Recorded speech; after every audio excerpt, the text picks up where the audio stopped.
नमस्कार, आप देख रहे हैं 5 की बात। मैं हूं नगमा। दिल्ली में अगले साल के शुरुआत में चुनाव होने हैं और उससे ठीक पहले दिल्ली सरकार ने कच्ची कॉलोनियों में रहने वालों के लिए एक महत्वपूर्ण घोषणा की है। मुख्यमंत्री आतिशी ने कहा कि अब दिल्ली की 1731 कॉलोनियों में रहने वाले, यानी कि जो कच्ची कॉलोनियां हैं जिनकी संख्या 1731 है, इसमें रहने वाले लोगों को बिजली मीटर के लिए अब डीडीए से नो ऑब्जेक्शन सर्टिफिकेट यानी कि एनओसी नहीं लेनी पड़ेगी। और सिर्फ यही नहीं, अगले 3 महीनों तक बिजली के अस्थायी कनेक्शन का चार्ज भी कम होगा और जनरेटरों के इस्तेमाल पर रोक लगेगी। तो जब भी चुनाव का समय आता है, केंद्र या राज्य सरकारें इस तरह की घोषणाओं की झड़ी लगा देती हैं। और ये नई बात नहीं है, ये कच्ची कॉलोनियों में बिजली मीटर की जो कहानी है वो कई सालों से चल रही है। इनसे कच्ची कॉलोनियों के बाशिंदों को बेशक बहुत सारी राहतें मिलती हैं, लेकिन क्या इन कॉलोनियों में वाकई वैसी सुविधाएं हैं जिनकी बदौलत इन्हें पक्की कॉलोनियों जैसा माना जाए? इस पर हम करेंगे चर्चा, लेकिन पहले देखें कि मुख्यमंत्री ने क्या कहा है अपने फैसले में और उनके इस फैसले का मतलब क्या है।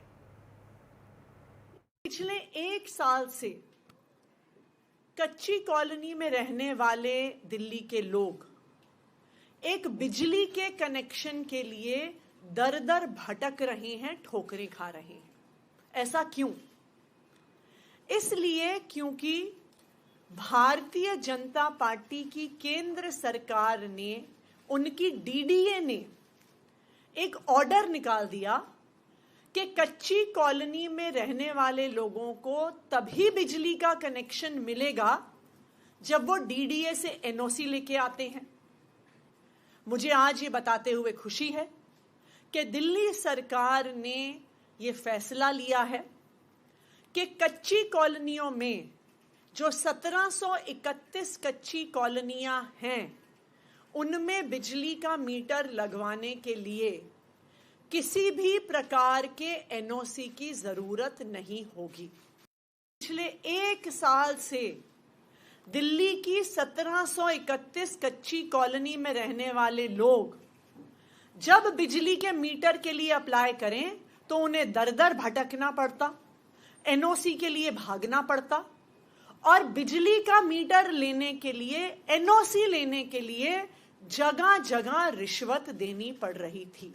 मुझे आज ये बताते हुए खुशी है कि दिल्ली सरकार ने ये फैसला लिया है कि कच्ची कॉलोनियों में जो 1731 कच्ची कॉलोनियां हैं, उनमें बिजली का मीटर लगवाने के लिए किसी भी प्रकार के एनओसी की जरूरत नहीं होगी। तो दिल्ली सरकार ने ऐलान कर दिया है कि एनओसी की ज़रूरत नहीं होगी बिजली का मीटर लगाने के लिए। इससे राहत मिलेगी लोगों को। लेकिन अब इसके ऊपर बीजेपी क्या कह रही है, आइए सुनते हैं मनोज तिवारी को। आम आदमी पार्टी के अंतर्गत आता है बिजली डिपार्टमेंट। इन लोगों ने 2024 के चुनाव के पहले किस बीजेपी के जो प्रत्याशी होंगे उनके खिलाफ माहौल बने, इन लोगों ने बिजली मीटर लगाना बंद कर दिया और ये कह के कि डीडीए ने कहा है कि एनओसी लाओगे तब मीटर देंगे। और जब 25,000 रुपया दे देती थी पब्लिक तो उसका मीटर लगा देते थे। ये समस्या हमारे सामने आया 8-10 महीना पहले और सभी सांसदों के सामने आया, हर अनऑथराइज कॉलोनी में आया। हम लोगों ने इसको एड्रेस किया। हमने वादा किया चुनाव, अब तो चुनाव बीतने दो क्योंकि इनकी सरकार है। बिजली इस समय तो जितना वो भ्रमित करने की कोशिश करेंगी। और जैसे ही चुनाव खत्म हुआ, हम लोगों ने प्रधानमंत्री जी को बताया, एलजी महोदय को बताया, पार्टी को बताया और हमने बने घर में डीडीए के एनओसी की आवश्यकता मीटर के लिए समाप्त कर दी और उसके लिए नोटिफिकेशन भी निकाला 1/10/2024 को। तो ये बता रहे हैं मनोज तिवारी कि क्या आम आदमी पार्टी के पास एक डिपार्टमेंट था, लेकिन इसके पहले किस तरह के नोटिफिकेशंस आए हैं और पहले से क्या योजना है, अब इससे क्या फ़र्क पड़ेगा। वैसे ये जो एनओसी नहीं लेने की बात है, इसका क्या मतलब है अब, और अब तक स्थिति जो थी वो क्या थी? हमारे सहयोगी शरद शर्मा दे रहे हैं हमको ये जानकारी कि आखिर ये पूरा मामला है क्या।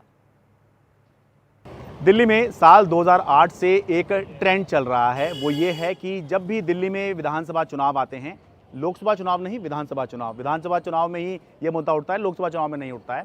तो जब भी दिल्ली के अंदर विधानसभा चुनाव आते हैं तब तब अनऑथराइज कॉलोनी, अनाधिकृत कॉलोनी या कच्ची कॉलोनियों का मुद्दा उठता है।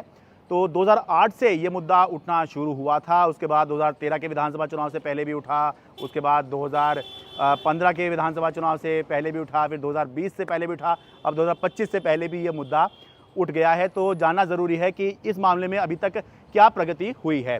साल 2019 में कच्ची कॉलोनी को, वहाँ पे रहने वाले लोगों को उनके मकानों का मालिकाना हक देने के लिए केंद्र सरकार एक स्कीम लेके आई, जिसका नाम था पीएम उदय योजना, जिसके तहत कॉलोनियों को नियमित नहीं किया जाना था, लेकिन वहाँ रह रहे लोगों को उनके मकान का मालिकाना हक दे दिया जाना था। तो उस योजना के तहत अब लगभग 5 साल होने को आए हैं। तो उस योजना के तहत अब तक लगभग 1,22,000 लोगों ने आवेदन दिए हैं और लगभग 23-24 हज़ार को उनके मकान का मालिकाना हक मिल पाया है। यानी कि इसको लेकर अभी तक भले ही हम ये कहें कि दिल्ली की एक 30 से 40% की आबादी अनाधिकृत कॉलोनी या कच्ची कॉलोनी में रहती है, और उसमें हम ये आमतौर पर चर्चा करते हैं कि दिल्ली की 40 लाख की आबादी तो कम से कम इन जगहों पर, इन कॉलोनियों में रहती है।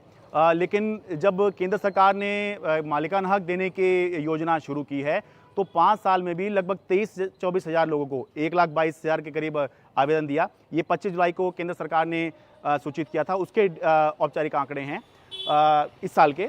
तो उसके आधार पर मैं बता रहा हूँ कि 1,22,000 करीब लोगों ने आवेदन किया और लगभग 23-24 हज़ार लोगों को ही जो उनका मालिकाना हक है मकान का, कच्ची कॉलोनी में रह रहे जो लोग हैं उनको उनके मकान का मालिकाना हक अभी तक मिल पाया।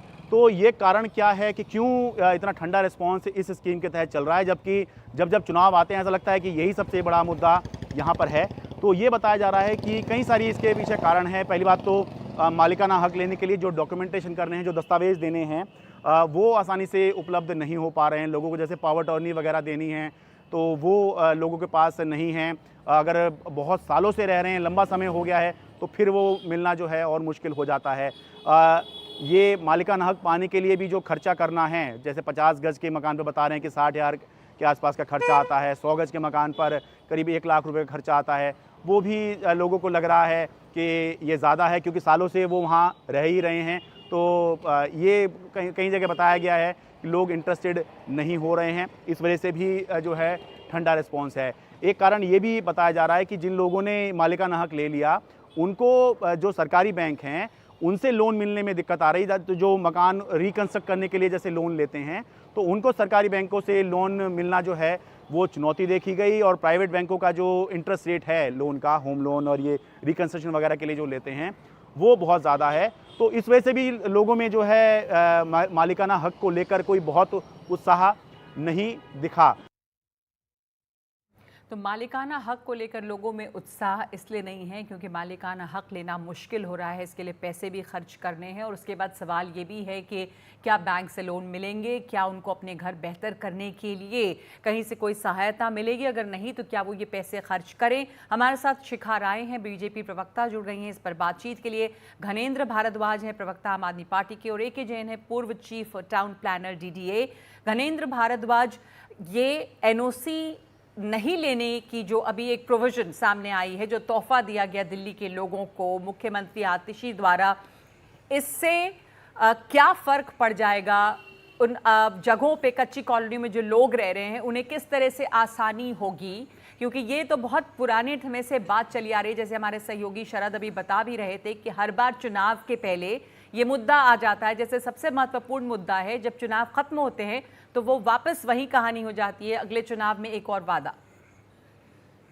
देखिए नगमा जी, दिल्ली की तकरीबन 40 से 45% आबादी इन अनाधिकृत कॉलोनियों में रहती है, और इन अनाधिकृत कॉलोनियों में रहने वाले लोग वो लोग हैं जो बहुत ही छोटे तबके से आते हैं, जिन्होंने अपनी जिंदगी की सारी कमाई उठा के किसी न किसी कॉलोनी में 50 गज, 100 गज, 25 गज का मकान लिया। और ये सब क्यों हुआ? दिल्ली के अंदर कॉलोनीज क्यों बसी? क्योंकि दिल्ली के अंदर अफोर्डेबल हाउसिंग देने का काम DDA का था, लेकिन DDA अपने काम में फेल हुई।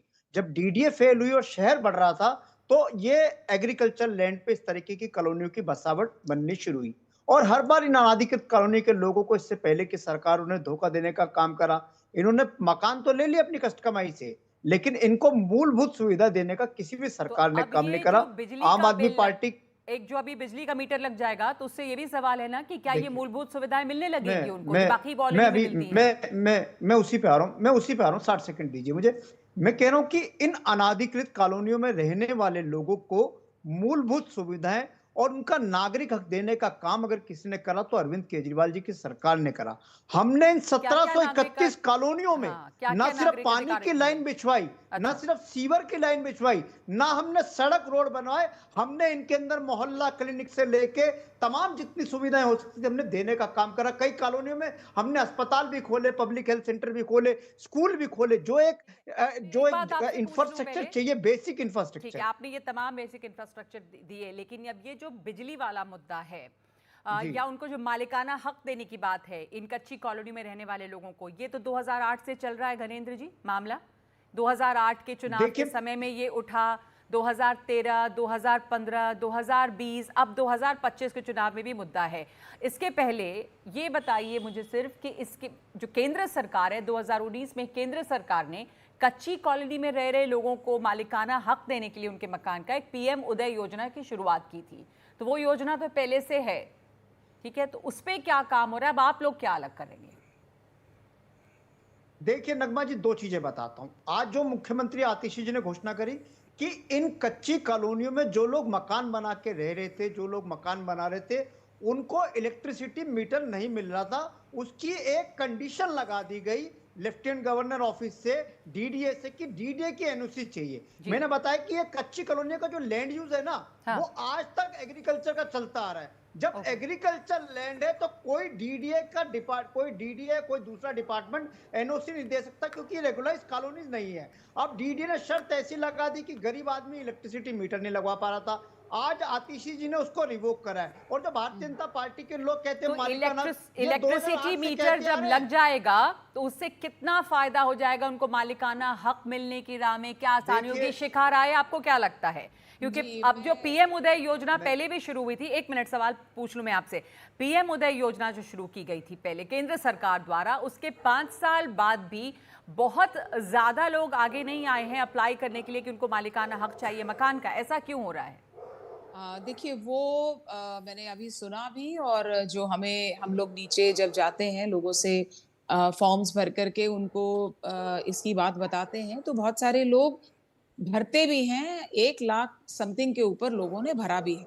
कुछ उनकी डॉक्यूमेंट्स की डिफिकल्टीज होंगी जो वो धीरे धीरे दूर कर रहे हैं, तो वो करते हुए ही शायद प्रोसेस में थोड़ा स्लो हो रहा है। पर ऐसा नहीं है कि लोगों ने इस स्कीम को वेलकम नहीं किया, तो एक्सेप्ट नहीं किया, और जब वो ये कर रहे हैं। अब जो आम आदमी मैं पार्टी एक- के मैं- मुख्यमंत्री ने मैं- एक मिनट सुन लीजिए पहले। दिल्ली मुख्यमंत्री ने जो अनाउंस किया है कि ये जो बिजली मीटर के लिए एनओसी नहीं लेना होगा डीडीए से, उससे आपको लगता है कि आसानी हो जाएगी वो तमाम पेपर्स डॉक्यूमेंटेशन जिसकी वजह से लोग आगे नहीं आ रहे थे, यानी कि मालिकाना हक लेने में आसानी होगी?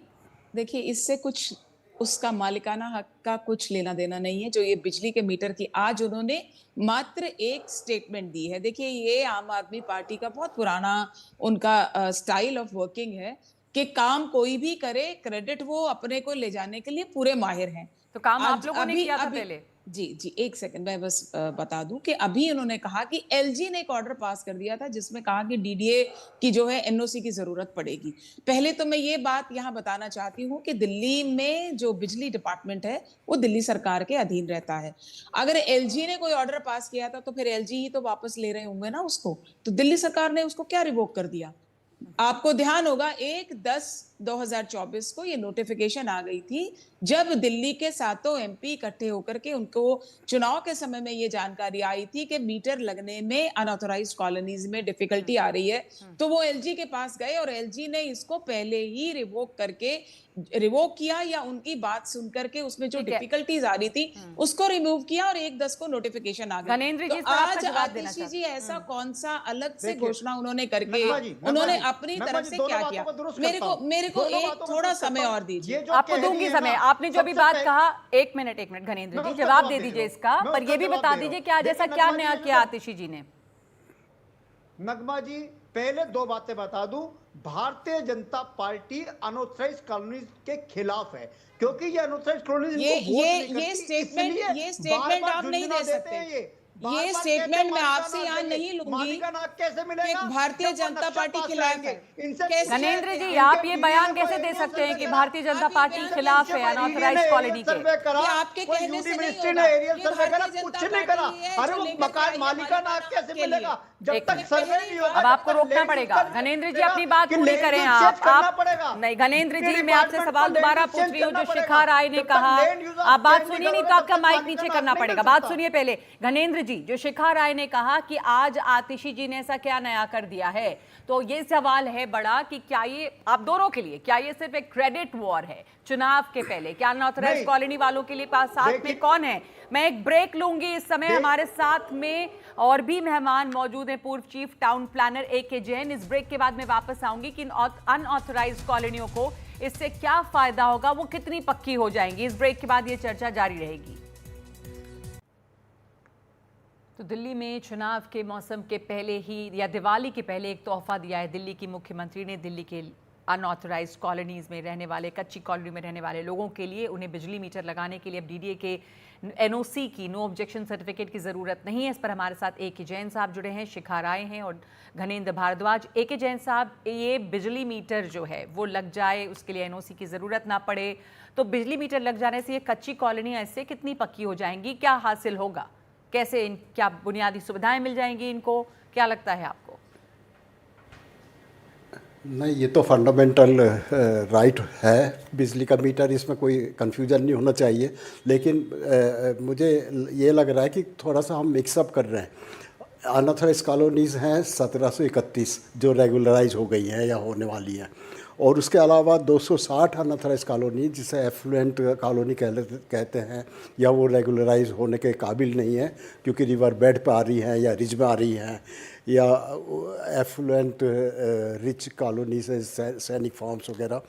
तो वो कॉलोनी जो हैं उसमें करीब, इन कॉलोनीज़ में 1731 कॉलोनी में करीब 10% लोग रहते हैं जो 20 लाख हुए, या करीब 4 लाख से 5 लाख के करीब मकान हैं। और इसी तरह से जो हमारे कच्ची बस्तियां हैं जिसे हम स्लम और झुग्गी झोपड़ी क्लस्टर कहते हैं, वो करीब 900 हैं दिल्ली में, और उसमें भी करीब 20 लाख आदमी रह रहे हैं, या 4 लाख या 5 लाख फैमिलीज रह रही हैं। तो एक तो हम ये जो इसको मिक्सअप ना करें, इसे अलग अलग रखें, क्योंकि जो झुग्गी झोपड़ी वाले हैं उनका तो पॉलिसी क्लियर है, जहाँ झुग्गी वहाँ मकान, और उसमें मेन रिस्पॉन्सिबिलिटी ड्यूसिप की है, Delhi urban shelter improvement board. हालांकि DDA भी उस पर काम कर रहा है, और करीब 33,000 रीसेटलमेंट के मकान DDA ने बनाए हैं अभी रिसेंटली। और उसके अलावा जो अनऑथराइज्ड कॉलोनीज़ हैं उसका रेगुलराइजेशन का काम दिल्ली गवर्नमेंट भी कर रही है, MCD भी कर रही है, और DDA के एरिया में DDA भी कर रही है। तो ये जो बिजली का है, बिजली का कोई इसमें मुझे नहीं लगता कि कोई बड़ा इशू है। बिजली तो सबके पास है, करीब करीब सबके पास है। बहुत कम ऐसी फैमिलीज़ होंगी जिन्हें बिजली का कनेक्शन नहीं मिला और जिन्हें NOC के लिए कहा गया है, और वो कॉलोनी ऐसी हैं जो रेगुलराइज नहीं हो सकती, जैसे कि रिज में है या रिवर बेड में है। तो वो कॉलोनीज में थोड़ी सी समस्या है। अदरवाइज रिवर इसमें बिजली के लिए NOC की कभी ज़रूरत भी नहीं पड़ेगी, और कभी इसमें DDA ने रोका भी नहीं है। तो अभी तो NOC की ज़रूरत पड़ रही थी, नहीं तो फिर इसकी ज़रूरत क्यों पड़ी जो ये ऑर्डर अभी दिया गया? नहीं, NOC वहीं पे पड़ेगी ज़रूरत जहाँ पे कि रेगुलराइज नहीं हो सकती कॉलोनी, जो रिज में है या रिवर बेड में है, जहाँ रेगुलराइज नहीं हो सकती हैं। और उस अच्छा, हाँ, जहाँ रेगुलराइज नहीं हो रही है कॉलोनीज, जैसे मैंने बताया 1960-1970 कॉलोनी है, 200 उसमें 1731 रेगुलराइज हो रही हैं, और कई 260 रेगुलराइज होने के काबिल नहीं है, जो कि रिवर बेड में आ रही हैं, फ्लड जोन में आ रही हैं, या रिज के ऊपर आ रही हैं। तो ये हम पूरा इसमें जो प्रेशर लगा रहे हैं, या जो हम बात कर रहे हैं, वो केवल इन्हीं की है 260 कॉलोनियों की, जो कि रेगुलराइज नहीं हो पाएंगी। अच्छा। जो क्वालिफाई नहीं करती रेगुलराइज। गणेंद्र जी बताएं, बाकी सबके पास बिजली है, बाकी के पास बिजली है। नगमा जी इसमें मैं सुधार करता हूं कि ये जो 1731 कॉलोनीज हैं, इनमें जो लोग पहले से रह रहे थे उनके पास इलेक्ट्रिसिटी मीटर थे। अब उनके जैसे घर में 3 बच्चे थे, 3 की शादी हो गई, उन्होंने 3 फ्लोर बना दिए। अब जो 3 फ्लोर बने उनके मीटर नहीं मिल रहे थे।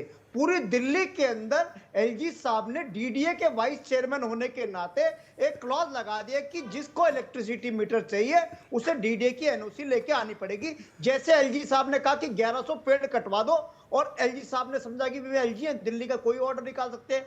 उस ऑर्डर को दिल्ली के पावर डिपार्टमेंट ने आज आतिशी जी ने कैबिनेट में डिसीजन लिया, उसको रिवोक करे कि एलजी साहब कोई हैसियत नहीं एलजी साहब का कि वो इस तरीके की शर्तें लगाए। ये एलजी साहब ने डीडीए से कह के शर्त लगवाई थी। एलजी साहब क्योंकि डीडीए के वाइस चेयरमैन है, इसलिए एलजी साहब ने इस तरीके का एक तुगलकी आदेश निकाल दिया जिससे दिल्ली के लोगों को परेशानी हो रही थी। हमने दिल्ली के लोगों को राहत देने का काम करा।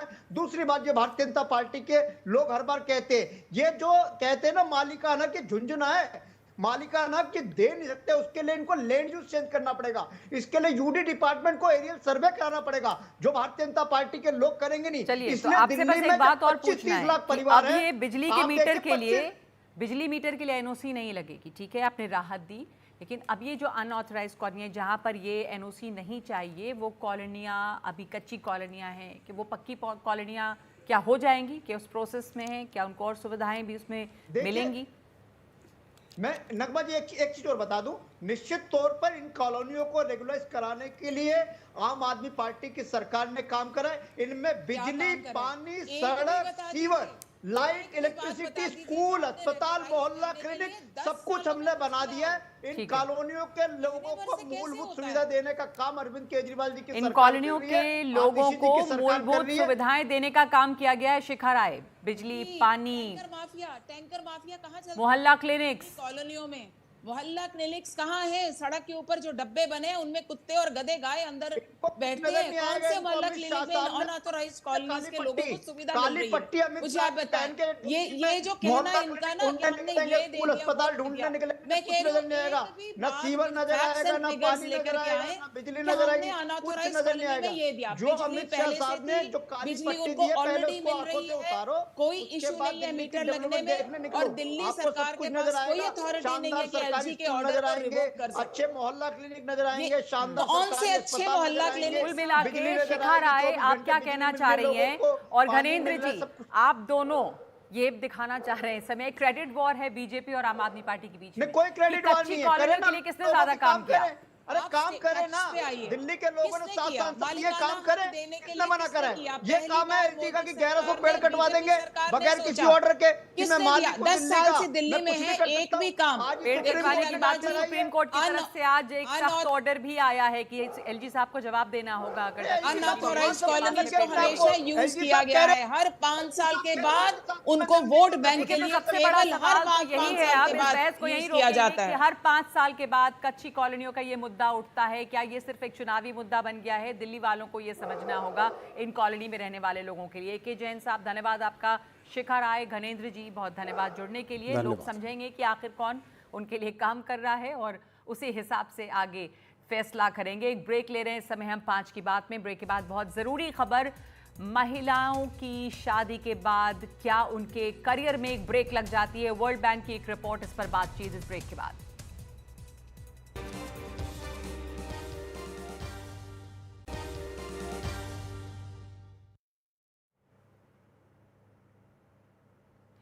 क्या शादी महिलाओं के करियर को खत्म कर रही है? वर्ल्ड बैंक की एक नई रिपोर्ट ये सवाल उठाती है। ये बताती है कि दक्षिण एशिया में महिलाएं शादी के बाद कम से कम कुछ साल वर्कफोर्स से बाहर हो जाती हैं। इसलिए इसके लिए शब्द इस्तेमाल किया गया है मैरिज पेनल्टी, यानी क्या शादी के बाद उन्हें शादी का हर्जाना देना पड़ रहा है। ये रिपोर्ट बताती है कि दक्षिण एशिया में रोजगार के मामले में लैंगिक भेदभाव, जेंडर बेस्ड डिस्क्रिमिनेशन शादी के बाद महिलाओं को जॉब छोड़ने पे मजबूर करता है और जॉब छोड़ने की दर उनकी बढ़ गई है। शादी के बाद 1/3 महिलाओं को अपनी नौकरियां छोड़नी पड़ती हैं। जॉब करने वाली महिलाओं की संख्या में 12% की गिरावट देखी गई है शादी के बाद, जबकि पुरुषों में शादी के बाद नौकरी को लेकर और ज़्यादा तवज्जो बढ़ जाती है। विवाहित पुरुषों की रोजगार दर 13% बढ़ जाती है। लेबर फोर्स में महिलाओं की भागीदारी और भी बढ़ा सकती है जीडीपी को। ऐसा कहना है साउथ एशिया के लिए चीफ इकोनॉमिस्ट फ्रांसिस्का ओरसोर्स का, जिनका मानना है कि अगर दक्षिण एशिया में महिलाएं प्रोडक्टिव काम में जुड़ें तो फिर जीडीपी 51% और बढ़ सकती है। और इस मामले में ख़ास तौर पर भारत एक ब्राइट स्पॉट है।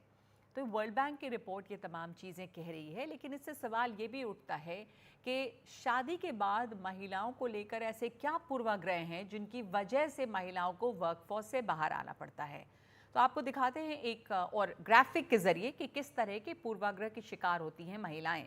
ऐसा माना जाता है कि शादी के बाद वो काम पर नहीं ध्यान देंगी, उनका ज़्यादा ध्यान परिवार पर रहेगा। पर जैसा हम कह रहे हैं कि ये पूर्वाग्रह है। मातृत्व अवकाश यानी मैटरनिटी लीव लेने की संभावना उनकी बढ़ जाती है, तो शायद काम पर फर्क पड़ेगा। मातृत्व के बाद बच्चे प्राथमिकता होंगे जो होने चाहिए, लेकिन सवाल ये है कि इसमें बराबर की भागीदारी महिलाओं और पुरुषों की होनी चाहिए और इसे लागू करना होगा। कंपनियां महिलाओं की नियुक्ति से बचने लगती हैं। तो इस तरह के तमाम पूर्वाग्रह हैं जिनकी वजह से शायद वर्कफोर्स से महिलाएं बाहर होती हैं और उसमें एक ड्रॉप देखा जाता है शादी के बाद में। आपको एक और ग्राफिक में के जरिए दिखाते हैं कि महिलाएं जिस तरह के काम करती हैं वो बहुत बड़े स्तर पर अनपेड वर्क है, जिसे जीडीपी में गिना नहीं जाता। तो एक ग्राफिक के जरिए आपको दिखाते हैं ये, इस पर बहस भी हुई काफ़ी कि अगर ये अनपेड वर्क जीडीपी में शामिल होने लग जाए तो फिर जीडीपी कितनी बढ़ेगी, क्योंकि महिलाएं ऐसे बहुत काम करती हैं जिन्हें प्रोडक्टिव ही नहीं माना जाता है। तो सारा का सारा घरेलू कहा जाने वाला काम महिलाएं करती हैं। बच्चों का पालन पोषण है, उनमें पढ़ाना शामिल है, अपने घर में जो केयर गिवर की रोल में होती हैं, प्राइमरी केयर गिवर, बुज़ुर्गों की देखभाल है, घर का सारा काम है। दक्षिण एशिया में ज़्यादातर जो पुरुष हैं वो ऐसे कामों से दूर हैं। तो ये ख़ास करके साउथ एशिया के मुल्कों में देखा जाता है कि जेंडर रोल्स अभी भी बहुत ज़्यादा बटे हुए हैं, तय हैं। महिलाएं क्या करेंगी, पुरुष क्या करेंगे। तो ये मुश्किल है जिसकी वजह से ये पूर्वाग्रह भी हैं। और आपको बता दें कि कुछ मुल्क ऐसे हैं जहाँ पर महिलाओं और पुरुषों में कुछ बराबरी देखी गई है। तो एक ग्राफिक आपको दिखाते हैं कि दुनिया में सिर्फ 6 देश हैं जिनमें महिलाओं को पुरुषों के बराबर का अधिकार हासिल है, चाहे वो वर्कफोर्स में हो या घरों में हो। बराबरी के 35 मानदंड हैं, इन पर ये देश खरा उतरते हैं, जिनमें यूरोप के ये देश हैं, जैसे बेल्जियम है। बेल्जियम ने, डेनमार्क ने इस पर बहुत काम किया है। स्वीडन में बहुत काम हुआ है, फ्रांस है, लातविया है, लग्जमबर्ग है। स्वीडन में तो पिता अगर पेरेंटल लीव ना लें तो उनसे सवाल पूछा जाता है, क्योंकि अनिवार्य है कि वो पेरेंटल लीव लें और बच्चों के देखभाल में हाथ बटाएं। पिता का फ़र्ज़ नहीं निभाना जो है वो एक उसको बुरी बात मानी जाती है। सिंगल पेरेंट्स को 480 दिनों का ऑफ मिलता है स्वीडन में। पहले 390 दिनों के लिए 80% वेतन के बराबर फ़ायदे मिलते हैं। और ये आज से नहीं, 70 के दशक से इसकी शुरुआत हो गई थी। तो जब शुरुआत हुई थी तो वहाँ पर भी मुश्किल हुई थी, लेकिन धीरे धीरे करके अब ये बातें आगे बढ़ी हैं। उस वक्त सिर्फ 0.5% अभिभावक इसका लाभ उठाते थे, लेकिन 2016 तक आते आते अब 30% अभिभावक इसका फ़ायदा ले रहे हैं। तो हमारे साथ इसको और बेहतर समझने के लिए कि किस तरह की जेंडर डिस्पैरिटीज़ हैं और महिलाओं के साथ ऐसा क्यों होता है, ये पूर्वाग्रह क्यों है, मेरे साथ जुड़ गई हैं अर्थशास्त्री और एंटरप्रेन्योर मिताली निकोर। बहुत शुक्रिया आपका मिताली। हमने पहले भी इस बारे में मिताली काफ़ी चर्चा की है कि अनपेड वर्क जो है महिलाओं को कितना बड़ा है। वर्ल्ड बैंक की रिपोर्ट साफ बता रही है कि शादी तो एक पेनल्टी के तौर पे हो जाती है, मैरिज पेनल्टी। तो इसकी वजह जो समाज में पूर्वाग्रह हैं, जो प्रीकंसीव नोशंस हैं, वो कितना बड़ा रोल निभाते हैं और किस तरह के आप डिस्क्रिमिनेशन देखती हैं वर्कफोर्स में? बिल्कुल, बिल्कुल नगमा, इसके ऊपर हमने काफ़ी चर्चा की है। तो मैं पहले स्टार्ट करना चाहूँगी 1-2 आंकड़े आपको देने के लिए, क्योंकि जैसे आप अनपेड वर्क की बात कर रही थीं, सबसे बड़ा आंकड़ा ये है जो हमारी संस्था निकोर एसोसिएट्स ने फिक्की और सीआईआई और गवर्नमेंट के साथ मिलके ये स्टडी की है, और इसमें हमें ये पता चला है कि अनपेड केयर वर्क अगर इसको वैल्यू करा जाए तो इसकी एक नोशनल इकोनॉमिक वैल्यू करीबन 15% ऑफ जीडीपी की है।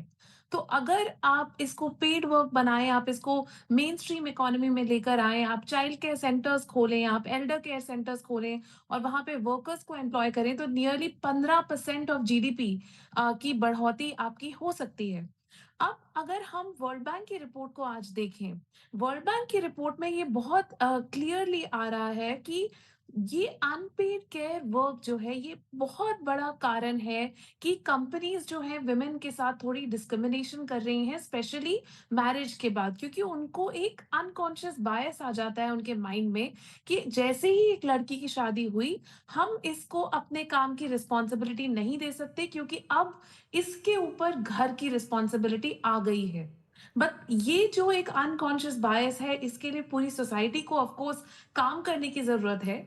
और हमें ये भी पता चलता है हमारी रिसर्च से कि जो मैटरनिटी बेनिफिट एक्ट है, जो अभी आज हमारे देश में एक लॉ है, उसमें 6 मंथ्स मैटरनिटी लीव जो है विमेन को गारंटीड होती है, जी। लेकिन उसकी जो पूरी कॉस्ट है वो कंपनी को बेयर करनी होती है, कंपनी को उसकी सैलरी देनी होती है 6 महीने के लिए, और जबकि वो काम पर भी नहीं आती हैं, और उस टाइम पर कंपनी को एक ऑल्टरनेट एम्प्लॉय को भी रखना पड़ता है। तो ये जो कॉस्ट है, ये जो छोटी कंपनियां हैं, एसएमईज हैं, हमारे छोटे बिजनेसेस हैं और स्टार्टअप्स जो हैं, इनके लिए ये कॉस्ट बहुत ज्यादा बढ़ जाती है, जबकि लार्ज कंपनीज इसको बेयर कर सकती हैं। जी। लेकिन दोनों तरह की कंपनी ही ये डिस्क्रिमिनेशन कर रही हैं आज वर्कफोर्स में। तो मिताली, मैं ये भी जानना चाहती हूँ, जैसे आपने कहा भी कि समाज को बदलना पड़ेगा, सोच को बदलना पड़ेगा, उसमें किस तरह के बदलाव देखे जाते हैं? क्या कंपनियों की पॉलिसीज में क्या कोई शुरुआत हुई है इस बदलाव की? हमारे सामने कुछ देशों की मिसाल है, जैसे यूरोप के वो तमाम देश, स्वीडन काफ़ी एग्जाम्पलरी है जितना काम उन्होंने किया है, डेनमार्क में बहुत काम हुआ है पैटर्निटी लीव को लेके, क्योंकि पुरुषों की बराबर की भागीदारी अगर केयर गिवर के तौर पे होगी, भले ही प्राइमरी केयर गिवर महिला हो, तो हाथ बटाएंगे अगर, तो महिलाएं घर से बाहर निकल के बराबरी का काम कर पाएंगी। पर क्या बदलाव इसमें आप देखती हैं साउथ एशिया में? बिल्कुल बिल्कुल नगमा, एक सेइंग है, इंग्लिश में है, मैं इंग्लिश में ही कहूंगी, इट टेक्स अ विलेज। मतलब कि एक पूरा गांव लगता है एक बच्चे को बड़ा करने के लिए। तो ये केवल माँ का काम नहीं है, ये पिता का भी काम है और पूरी फैमिली का ये एक काम है। और इनफैक्ट जैसे आपने स्वीडन की बात करी, तो स्वीडन में एक्चुअली 3 दिन पहले इसी लॉ में एक नया चेंज आया है, और उस चेंज के हिसाब से जो पेरेंट्स हैं उनको जो लीव मिलती है, वो अपने मतलब वो बच्चे के ग्रैंड पेरेंट्स को भी वो लीव उनके साथ शेयर कर सकते हैं अब। तो ये एक बहुत बड़ा चेंज आया है, ये रिकग्नाइज करते हुए कि सिर्फ पेरेंट्स ही बच्चों का ध्यान नहीं रख रहे हैं, ग्रैंड पेरेंट्स मतलब कि उनके नानी दादी सब लोग इन्वॉल्व रहते हैं। तो उसको भी अकाउंट में लेने के लिए स्वीडन ने ये नया लॉ लागू तो किया है, स्वीडन जहां में पे आप जी 45 डेज अपनी चाइल्ड केयर लीव के, मतलब जो 480 दिन है, उसमें से 40 दिन आप अपने पेरेंट्स को भी दे सकते हैं कि हाँ आप भी लीव लीजिए और हमारे मदद करिए। एक तो ये बहुत बड़ा चेंज आया है। और दूसरा मैं ये कहूंगी, जो इंडियन कंपनीज हैं, स्पेशली जो ग्लोबल कंपनीज हैं, वहां पे हम चेंजेस थोड़े ज्यादा देख रहे हैं। जैसे कि फॉर एग्जांपल पैटर्निटी लीव, काफी कंपनीज ने 2 हफ्ते की हमारी लॉ की मैंडेट है, लेकिन काफी कंपनीज हैं जो अब आके कह रही हैं नहीं, आप 2 साल तक का पैटर्निटी लीव ब्रेक्स ले सकते हैं। फिर महिंद्रा जैसी कंपनी है जहां 5 साल की मैटरनिटी लीव की एक पॉलिसी इंट्रोड्यूस की गई है, जहां पे आप अपनी सीनियोरिटी नहीं खोते, आप लीव ले सकते हैं। ऑफ कोर्स वो लीव अनपेड होती है, लेकिन आपकी जॉब कहीं नहीं जाती। तो ऐसी कंपनीज जो है, नई कंपनीज आके ये डेफिनेटली फ्लेक्सिबिलिटी लेकर आ रही हैं। लेकिन जो एक चीज कोई अभी नहीं समझ रहा है कि हमारी जो लॉ है उसी को थोड़ा चेंज होना होगा, और हमें अपनी लॉ में ही फ्लेक्सिबिलिटी और उसे पेरेंटल लीव की तरह देखें, और मैटरनिटी या पैटर्निटी ना देखें, तो वो हमारी सोसाइटी के लिए आगे चलते हुए ज्यादा बेटर रहेगा। पैटर्निटी की बात हो गई, पर यहाँ पर तो सिर्फ शादी की बात की भी बात है। बच्चे तो एक बात की बात है, जब महिलाओं की शादी हो जाती है लड़कियों की, तो उसी समय ये बायस दिखता है।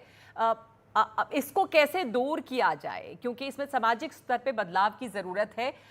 एक अनसेड बायस है जिसमें आप शायद वजह नहीं बताएं, लेकिन हायरिंग के समय में ये चीज़ सामने आ जाती है और महिलाओं को वो झेलना पड़ता है। अगर वो गैप लेके लौटती हैं तो करियर पर असर होता है, करियर में ब्रेक लगता है। तो बराबरी के मौके उस समय नहीं मिलते और उसमें तभी बदलाव आ गया जब समाज के स्तर पे ये बदलाव आएगा और जब उनसे वो एक्सपेक्टेड नहीं होगा। मैंने अक्सर देखा है कि महिलाओं के ऊपर दोहरा बोझ पड़ जाता है फिर बैलेंस करना। जी, बिल्कुल, बिल्कुल नगमा। और अगर आप ये देखें तो सबसे पहली चीज़ जो कि बहुत इम्पोर्टेंट है करनी, वो ये है कि हमें अपने जो इंटरव्यूज़ होते हैं, मेरे साथ खुद भी ये हुआ है और मेरी फ्रेंड्स के साथ भी हुआ है, हमें इंटरव्यू में पूछा जाता है, "क्या आपकी शादी हो चुकी है?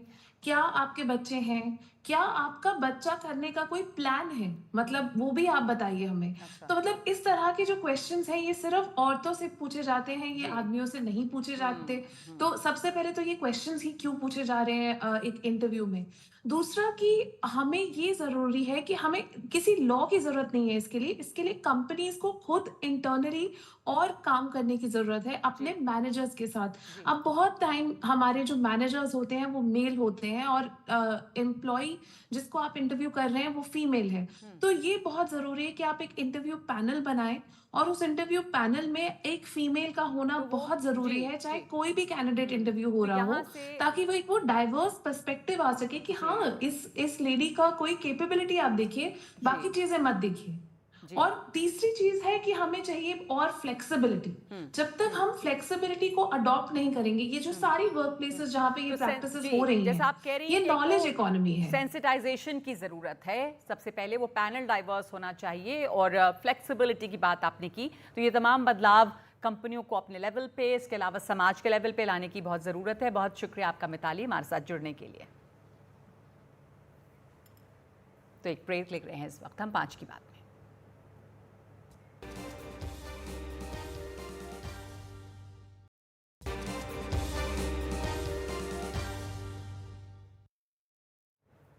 तो अब एक ब्रेकिंग न्यूज़ इस वक्त उत्तर प्रदेश के उपचुनाव से जुड़ी ये खबर आ रही है। हमें हमारे सहयोगी पंकज झा खबर दे रहे हैं कि अखिलेश यादव कांग्रेस के साथ कुछ सीटें देने के लिए तैयार हो गए हैं। सीधे चलते हैं पंकज झा के पास। पंकज, इस खबर का क्या विस्तार है? कांग्रेस और एसपी में अब क्या बातचीत और आगे की क्या उम्मीद है? कांग्रेस क्या मान लेगी इस पर अब? देखिए, समाजवादी पार्टी ने 6 सीटों पर पहले ही उम्मीदवारों की घोषणा कर दी है। कांग्रेस की तरफ से समाजवादी पार्टी की तरफ से कांग्रेस के जो यूपी प्रभारी अविनाश पांडे, प्रदेश अध्यक्ष अजय राय के पास एक नया प्रस्ताव गया है, जिसमें उनको कहा गया है कि आप 2 सीटें ले लीजिए। ये 2 सीटें हैं गाजियाबाद की, गाजियाबाद सदर सीट, और दूसरी है अलीगढ़ की खैर विधानसभा की जो सुरक्षित सीट है। उन्होंने कहा ये दोनों सीटें आप चुनाव लड़ लीजिए, बाद बाकी सीटों पर हम कोई बातचीत नहीं कर सकते। हमने 6 सीटों पर उम्मीदवार की घोषणा कर दी है और कांग्रेस ने जो 5 सीटों की डिमांड की थी उसको समाजवादी पार्टी ने खारिज कर दिया है। तो कांग्रेस की मांग को खारिज कर दिया गया है और इन 2 सीटों पर अब कांग्रेस की तरफ से भी कोई खबर है कि वो इसके लिए तैयार होंगे? उनकी तरफ से भी कोई बात नहीं कही गई है। जैसा कि बात हमने बताया कि अविनाश पांडे और अजय राय को ये प्रस्ताव भेजा गया है। ये दोनों अपने पार्टी के केंद्रीय नेतृत्व से बात करेंगे, उसके बाद इस बारे में जवाब अखिलेश यादव को दे दिया जाएगा। ये तो अभी खैर और गाजियाबाद की सीटों की बात हुई है जिसके लिए ये सीटें देने के लिए तैयार हैं अखिलेश। धन्यवाद आपका पंकज झा। तो इस वक्त ये खबर आ रही है यूपी उपचुनाव को लेकर कि अखिलेश यादव कांग्रेस को 2 सीटें देने के लिए तैयार हैं, जबकि कांग्रेस जो है वो 5 सीटें मांग रही थी।